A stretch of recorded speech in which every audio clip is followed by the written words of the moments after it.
नमस्कार दोस्तों। अमेरिका लगातार भारत को रशिया से S-400 एयर डिफेंस सिस्टम को नहीं लेने के लिए कह रहा है। अमेरिका का कहना है कि S-400 मत लो, लेकिन उससे महंगा अमेरिकी थर्ड एयर डिफेंस सिस्टम खरीद लो, नहीं तो हम भारत पर कई प्रतिबंध भी लगा देंगे। क्या वाकई थर्ड सिस्टम रूस के S-400 मिसाइल सिस्टम का मुकाबला कर सकता है या नहीं? S-400 और थर्ड सिस्टम क्या हर तरह की मिसाइल फाइटर जेट के खिलाफ कारगर हैं? कौन सा एयर डिफेंस सिस्टम स्टेल्थ वाले दुश्मन के फाइटर जेट को भी भारत में घुसने नहीं देगा? और साथ ही अमेरिका की S-400 को लेकर बेचैनी की असली वजह क्या है, उसके कारण क्या है, यह भी पूरी डिटेल में जानेंगे इस वीडियो में। नमस्कार दोस्तों, मेरा नाम है अमित और मैं स्वागत करता हूं आपका अमित अपडेट्स चैनल पर। तो चलिए दोस्तों शुरू करते हैं। भारत पहले से ही रशिया से S-400 एयर डिफेंस सिस्टम को लेने का फैसला कर चुका है, लेकिन अमेरिका हर तरह के दबाव बनाकर भारत को मनाना चाहता है कि वह रशिया से S-400 का कॉन्ट्रैक्ट तोड़ दे और बदले में अमेरिका से उनका एयर डिफेंस सिस्टम खरीद ले। अमेरिका के इसी थर्ड सिस्टम और रशिया के S-400 एयर डिफेंस सिस्टम को कंपेयर करके देखते हैं कि कौन सा भारत की जरूरतों के हिसाब से फिट बैठता है। पहले दोनों के बारे में थोड़ा सा इंट्रोडक्शन देख लेते हैं। पहले बात करते हैं अमेरिकी सिस्टम की। Terminal high altitude air defence यानी कि थर्ड सिस्टम को अमेरिका की लॉकहीड मार्टिन कंपनी की एक ब्रांच बनाती है। 2008 से यह third air defence system America के क्षेत्र की सुरक्षा कर रहा है। इसे अमेरिका के अलावा भी कई देश जैसे UAE, साउथ कोरिया, हवाई, इजराइल, टर्की आदि देशों में भी लगाया गया है। बात करें S-400 की तो इसे रशिया के द्वारा बनाया जाता है। 2007 से यह S-400 सिस्टम डिप्लॉय कर दिया गया है। यह S-300 का ही एडवांस वर्जन है जो अपनी काबिलियत अच्छी तरह से साबित कर चुका है। इसे रूस के अलावा चीन भी इस्तेमाल कर रहा है और जल्दी ही भारत, टर्की और सऊदी अरब भी S-400 को ले रहे हैं। अब बात करते हैं दोनों ही सिस्टम्स में मिसाइल किस तरह की लगी हुई है। अमेरिका के थर्ड सिस्टम में एक ही तरह की मिसाइल लगी होती है जिसकी रेंज 200 किलोमीटर तक है, यानी कि 200 किलोमीटर तक किसी भी बैलिस्टिक मिसाइल को मार गिराएगा। तो वहीं S-400 में एक की बजाय 4 अलग अलग किस्म की मिसाइलें लगी हुई हैं, जिससे इसकी रेंज 40 किलोमीटर से 400 किलोमीटर तक है। बहुत लंबी दूरी के लिए यानी कि 400 किलोमीटर तक के दुश्मन के खतरों के लिए 40N6 मिसाइल लॉन्च की जाती है। लॉन्ग रेंज यानी कि 250 किलोमीटर के लिए 48N6 मिसाइल और मीडियम रेंज के लिए यानी कि 120 किलोमीटर तक के खतरों के लिए 9M96E2 मिसाइल लॉन्च की जाती है। वहीं अगर नजदीक का कोई खतरा हो यानी कि 40 किलोमीटर तक, तो शॉर्ट रेंज के लिए 9M96E मिसाइल को लॉन्च किया जाता है। अब बात करते हैं दोनों ही सिस्टम्स की मिसाइलों की स्पीड की। ये कितनी स्पीड तक उड़कर दुश्मन के टारगेट को तबाह कर सकती हैं। जहां अमेरिका के थर्ड सिस्टम की मिसाइल 8.2 मैक की स्पीड से उड़ सकती है, यानी कि 10,000 किलोमीटर प्रति घंटे की रफ्तार से जाकर दुश्मन की मिसाइल को हिट करती हैं। वहीं S-400 की मिसाइलों की स्पीड कहीं ज्यादा है। यह मैक 14 की स्पीड से उड़ सकती है, यानी कि लगभग 17,000 किलोमीटर पर आवर की स्पीड से यह दुश्मन की मिसाइल उनके एयरक्राफ्ट, स्टेल्थ एयरक्राफ्ट, बॉम्बर या हेलीकॉप्टर, ड्रोन आदि को हिट करती हैं। दोनों ही सिस्टम को ट्रक के ऊपर माउंट करके लेके जाया जाता है, जिससे इनको बहुत आसानी से ट्रांसपोर्ट किया जा सके। S-400 मिसाइल सिस्टम को 5 मिनट में ही डिप्लॉय किया जा सकता है, 5 मिनट में ही बिल्कुल रेडी किया जा सकता है। और यह एक साथ 80 अलग अलग टारगेट को, जिसमें फाइटर एयरक्राफ्ट भी हैं, स्टेल्थ बॉम्बर्स भी हैं, मिसाइल्स भी हैं, उन सबको 80 टारगेट्स को यह एंगेज कर सकता है।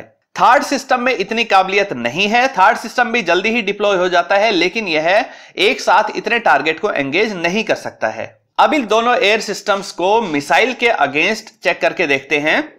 थर्ड एयर डिफेंस सिस्टम को शॉर्ट और मीडियम रेंज की बैलिस्टिक मिसाइल को रोकने के लिए बनाया गया है। बैलिस्टिक मिसाइल फायर किए जाने पर पहले आसमान में काफी ऊंचाई तक जाती है और फिर सीधे आकर अपने टारगेट के ऊपर गिरती है। ऐसे में जब यह बैलिस्टिक मिसाइल वापस पृथ्वी के एटमॉस्फेयर में आती है, तो थर्ड मिसाइल सिस्टम की मिसाइलें तेज गति से जाकर उस मिसाइल से टकरा जाती हैं, इसे नष्ट कर देती हैं। थर्ड एयर डिफेंस सिस्टम से जो मिसाइल छोड़ी जाती है उसमें कोई विस्फोटक या वॉरहेड नहीं लगाया जाता है। यह सिर्फ तेज गति से जाकर दुश्मन की बैलिस्टिक मिसाइल से टकरा जाती है। इससे फायदा यह है कि दुश्मन की बैलिस्टिक मिसाइल के वॉरहेड के फटने का खतरा कम रहता है और साथ ही अगर दुश्मन की मिसाइल परमाणु हथियार ला रही हो तो उसके भी फटने का डर बहुत ही कम होता है। वहीं S-400 एयर डिफेंस सिस्टम अपनी गति के साथ साथ विस्फोटक सामग्री को भी ले जाता है, जिससे यह दुश्मन की बैलिस्टिक मिसाइल को पूरी तरह से नष्ट कर देता है। लेकिन इससे दुश्मन की मिसाइल में लगे हुए वॉरहेड के फटने का डर भी रहता है।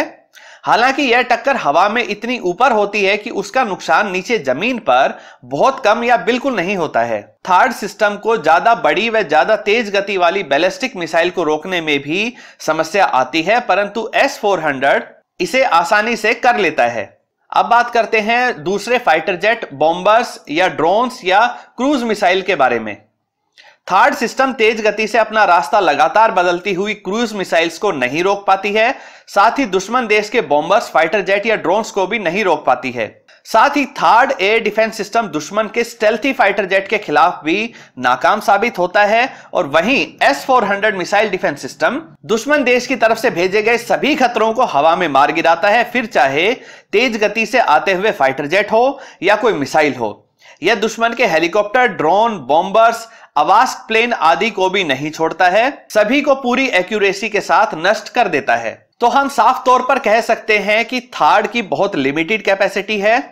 थर्ड सिस्टम को दूसरे एयर डिफेंस का साथ चाहिए जो क्रूज मिसाइल्स, फाइटर जेट आदि को रोक सके, जो काफी तेजी से मुड़ रहे होते हैं यानी हाई मैन्यूवरिंग होते हैं। यानी एक कंप्लीट एयर डिफेंस के लिए हमें कई दूसरे एयर डिफेंस को भी खरीदना पड़ेगा और इन्हें आपस में इंटीग्रेट करने में भी बहुत समस्या आएगी।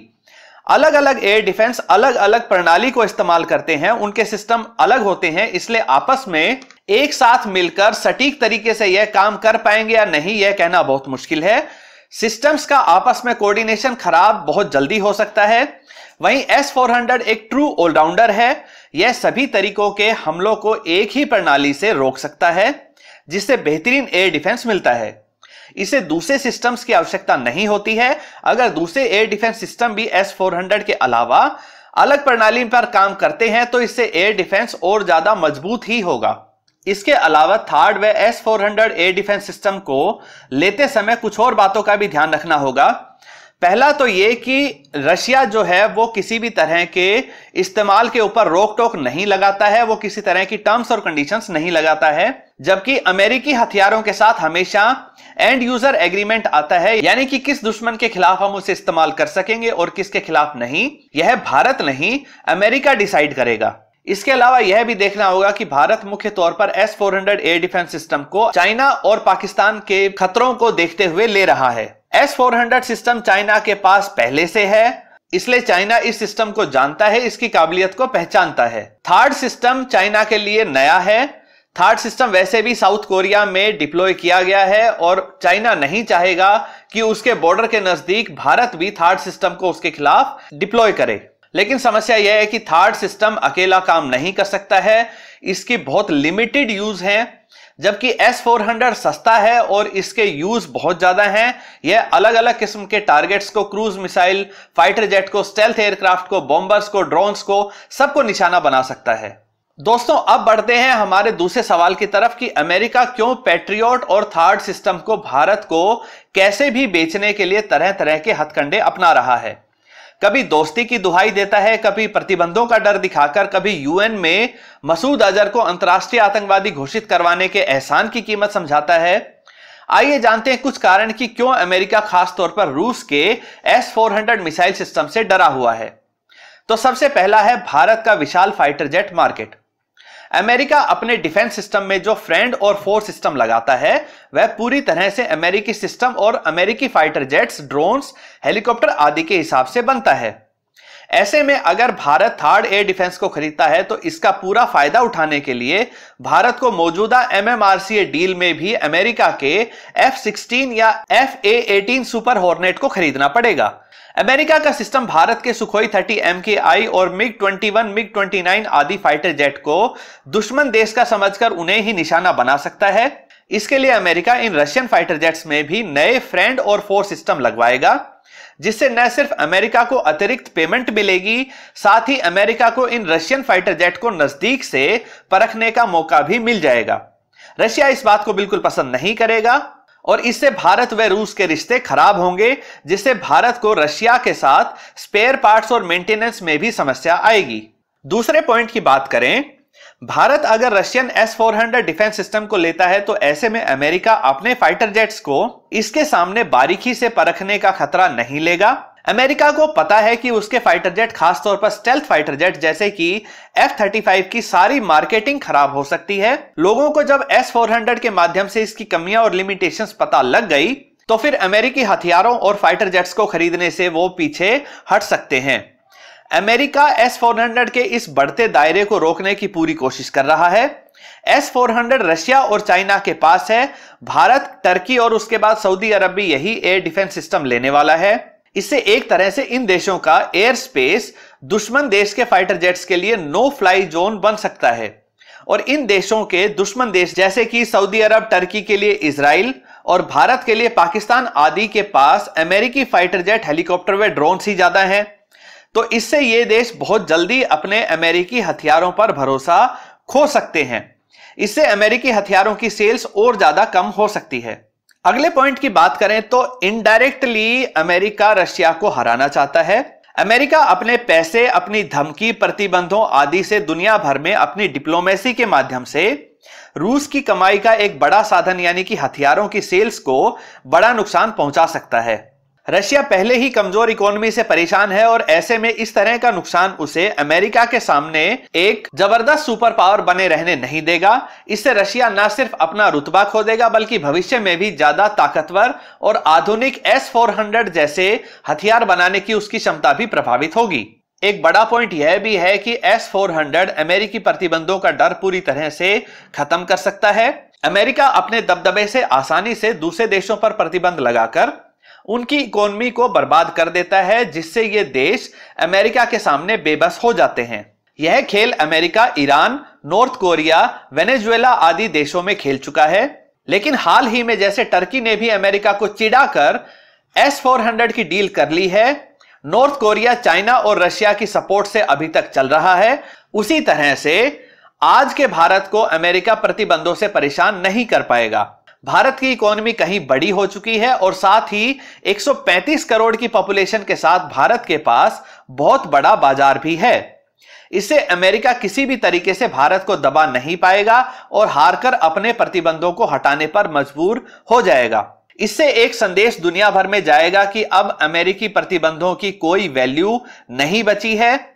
इससे यह प्रतिबंधों का हथियार बेअसर होगा और साथ ही अमेरिका की साख भी गिरेगी। इसलिए अमेरिका बार बार भारत को मनाकर एक बीच का रास्ता निकालना चाहता है। दोस्तों, आपकी राय इस बारे में क्या है कि भारत को अपने पुराने मित्र रूस से ही सबसे बेहतरीन S-400 एयर डिफेंस सिस्टम को लेना चाहिए जो एक ट्रू ऑलराउंडर है, या अमेरिकी दबाव, धमकी व प्रतिबंधों को देखते हुए कम एक्यूरेसी वाले थार्ड और पैट्रियोट सिस्टम को लेना चाहिए? अपनी राय देते समय यह बात को भी ध्यान में रखिएगा कि अमेरिका समय और फायदे अनुसार पाला बदलता रहता है। कभी वह पाकिस्तान का साथी बन जाता है तो कभी भारत से आ मिलता है। इसलिए कोई बड़ी बात नहीं होगी कि कल को अमेरिका हमारे दुश्मनों को भी यही एयर डिफेंस सिस्टम बेच दे। भारत रूस पर तो दबाव डालकर पाकिस्तान को हथियार बेचने से रोक देता है, लेकिन अमेरिका को नहीं रोक पाएगा। अपनी राय कमेंट सेक्शन में जरूर बताइए। दोस्तों, उम्मीद करता हूं यह कंपैरिजन, यह वीडियो आपको पसंद आई होगी। अगर आपको वीडियो अच्छी लगे तो इसे लाइक करिए, दोस्तों के साथ शेयर करिए और चैनल को सब्सक्राइब करना ना भूलें। नमस्कार।